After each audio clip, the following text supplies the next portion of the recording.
زيد غير الحليب على الزيت واكتشف السر اللي المطاعم ما بغاوكش تعرفوا.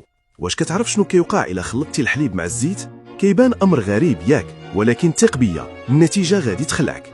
هذه واحده من دوك الوصفات اللي المطاعم السناكات ومحلات البيتزا مخلينها مخبيه ومسدود عليها بالسوارت، وداكشي علاش كنعرض عليك تبقى معايا حتى الاخر ديال هذا الفيديو. بدا بكب 100 مليلتر ديال الحليب كامل الدسم ويكون بارد في الخلاط، خدمو على سرعه متوسطه وهي خدامه. زيد 200 مليلتر ديال الزيت بشويه بشويه بحال الخيط وبلا ما تحبس. هذا الخيط الرقيق ديال الزيت كيعاون الحليب باش يولي مستحلب ويعطينا داك القوام الكريمي المثالي. عصر نص حامضه، الحامض كيعاون باش يوازن الليدام مع الحموضه. دابا زيد المعدنوس على حسب الذوق، هادشي غيعطي الوصفه ديالنا ريحه ومذاق واعرين. وإلا بغيتي تقاد المذاق تقدر تزيد الملحه، المطارد ولا البزار. نزيدو حتى 2 دروس ديال الثومه كتعطي داك المذاق القوي اللي كنبيعوه كاملين.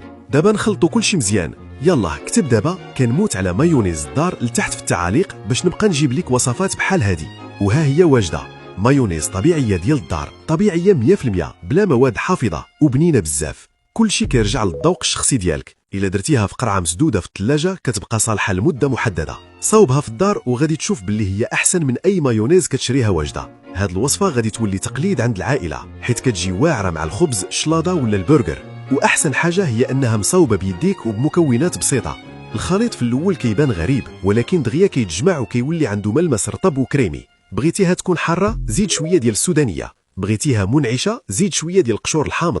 المهم هو انك دابا عندك قاعده لذيذه وكتصلح لكل شيء ومصاوبه بيديك. وفكر حتى في الفلوس اللي غادي توفر. قرعه من هاد المايونيز الخضراء كتقام عليك بقل من نص الثمن ديال شي ماركه غاليه في الحانوت وبمذاق اللي صراحه تقدر تفتخر به. الوصفه دابا واجده، تقدر تحطها وتاكلها بالصحه والراحه.